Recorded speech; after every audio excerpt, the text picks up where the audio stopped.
Just 5 miles from the George C. Marshall Space Flight Center in Huntsville, Triana belongs more to the antebellum South than the era of astronauts.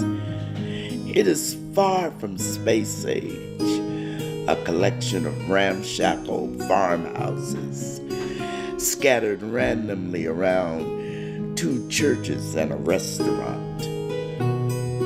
City Hall is a renovated shack heated by a coal stove. And about the closest thing to recreation in Triana is the chance of snaring a few catfish from the sluggish Tennessee River.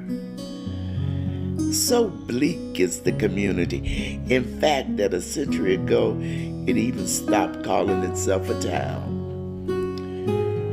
Its inhabitants became part of the county.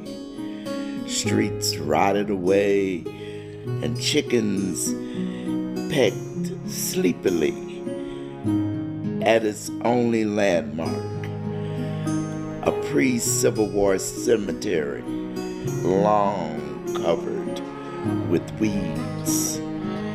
Triana's economy followed suit.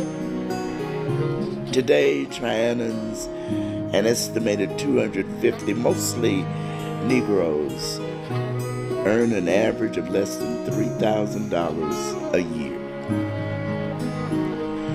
Ebony Magazine, 1965. In a 1965 Ebony Magazine article, it shows where the rejuvenated Triana City Council met in this house. Mayor Clyde Foster used this store, and it had a pot-bellied stove that they would sit around and take care of business for the town of Triana.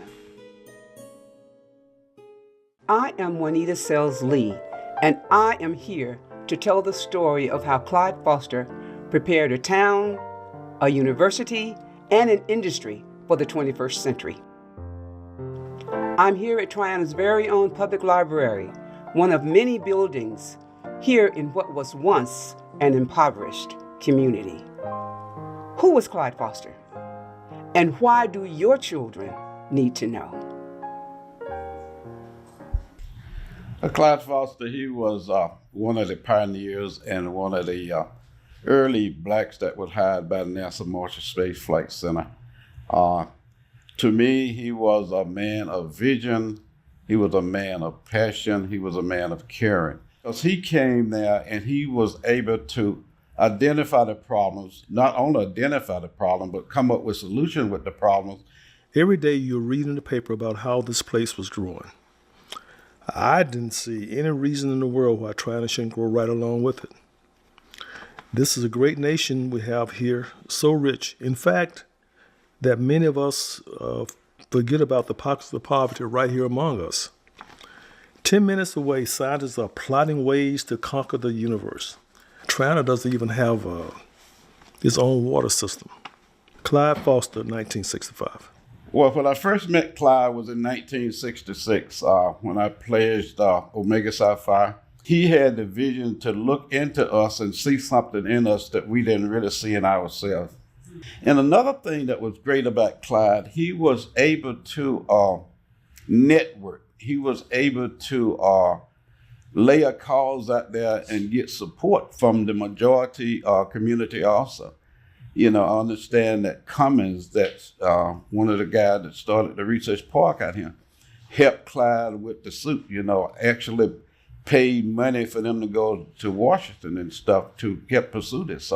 So he was a person that could interact with everybody without alienating people. It is important for us to know that there have been people who came before us who laid a foundation and contributed to the advancement of civilization, which is what Clyde Foster did in his work in Alabama. Clyde Foster was born and raised in apartheid Alabama. He went to segregated schools, but he was educated by the best teachers in the world because he was taught by astrophysicists, chemists, biologists, doctors, and lawyers who were told in apartheid Alabama, you can either teach or you can preach. If they say, okay, you need this kind of training to get to this position, Clyde would go get that training. He talked about in some of his interviews that, most of the training was done downtown in Huntsville back when he started. Those were segregated places down there. So blacks couldn't take the classes, even though the government was paying for it. Clyde Foster in Alabama was taught by teachers who said, you can be anything you want to be. We love you. But if you are to go forward, you go forward not alone, but you must carry the next generation. You must build the foundation for the advancement of our people. So Clyde took it on his own to go to places like IBM and other places to get the computer training that he needed. That's the reason I think that he saw the real need to get training at Alabama A&M. So he had convinced NASA to do some training out there. But then he saw this bigger vision of starting the computer science program. Clyde Foster has a relationship with Alabama A&M University. And he, in his various movements throughout NASA, even to EEO, he was able to influence the hiring. So this allowed colleges in Alabama and Northern Tennessee to evolve to universities, research universities, getting federal funding. And that's how Clyde Foster was able to bring in computer science. History speaks of Renaissance men and women, people who were not just artists, but scientists, not just scientists, but inventors, not just inventors, but statesmen. Clyde Foster came alongside the work being done here at Alabama A&M, an agricultural and mechanical college at the time. Like his vision for Triana's infrastructure, Mr. Foster peered into the bowels of time and saw that the future was plotting a course, a trajectory towards technology. It was here that Mr. Foster established the computer science program, the first in an Alabama public university or college. He also recruited African-American students for NASA at a time when many blacks were afraid to come to the Deep South. Just miles from their dwellings, the people of Triana could take pride in knowing that their hometown hero was building a national legacy. He made us all proud. It was a ghost town until Clyde Foster came here. And he rejuvenated Triana. We had no water, no electricity, nothing. Triana was really not a place that a man that was brought up in Birmingham, Alabama, with running water, electricity wanted to live or to rear his family. We used to have to get water down at the creek. Can you tell us where that creek is? Yes, I can. You know where City Hall is? Straight down under the hill from City Hall, about a quarter of a mile. The creek is where we used to go and fish and get our food.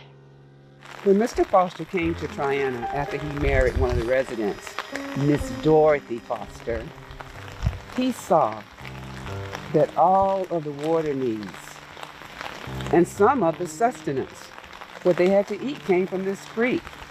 He found that the charter had not been dissolved, so he sought to restore the charter so that he could get electricity and running water.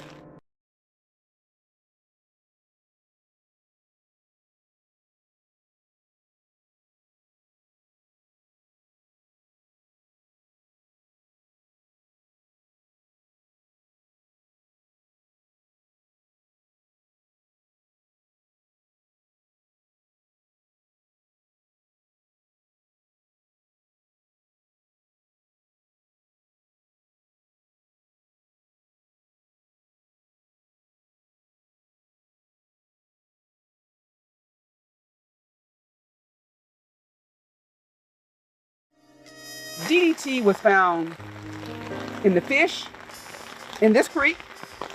It was found in the residents of Triana because they ate the fish from this creek. They washed their clothes. They drank the water from in this creek. So naturally, DDT was in everything.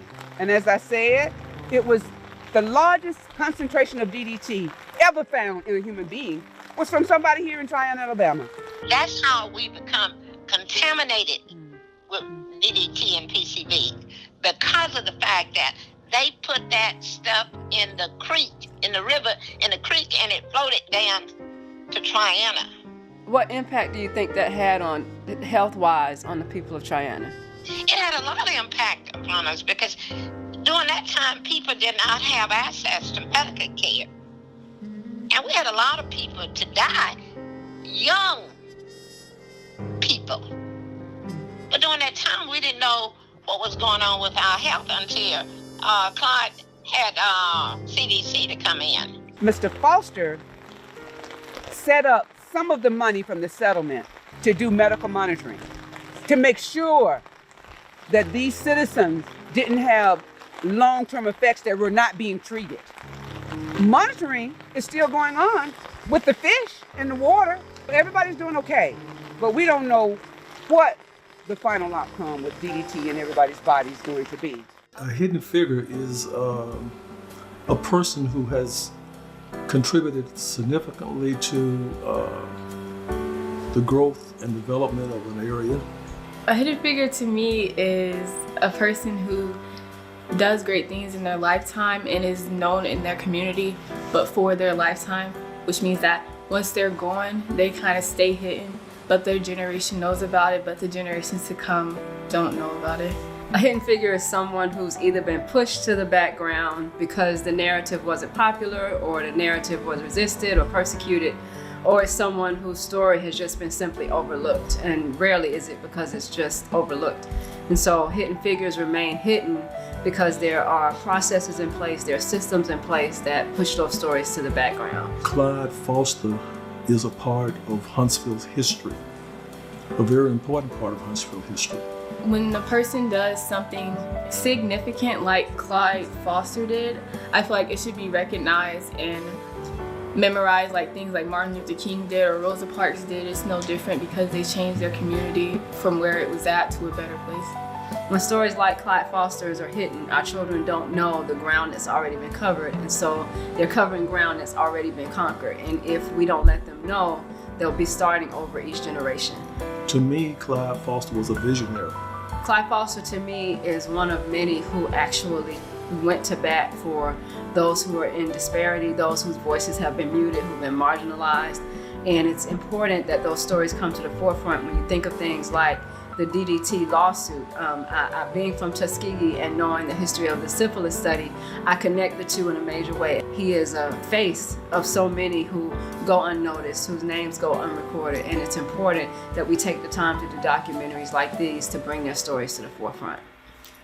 We will always recognize Clyde as our hero because he was. He was a national hero. Had it not been for him, all of these subdivisions would not be here. But he did speak it, because he said it one day, China would be a thriving community again. And it is happening right now. Mr. Foster, thank you.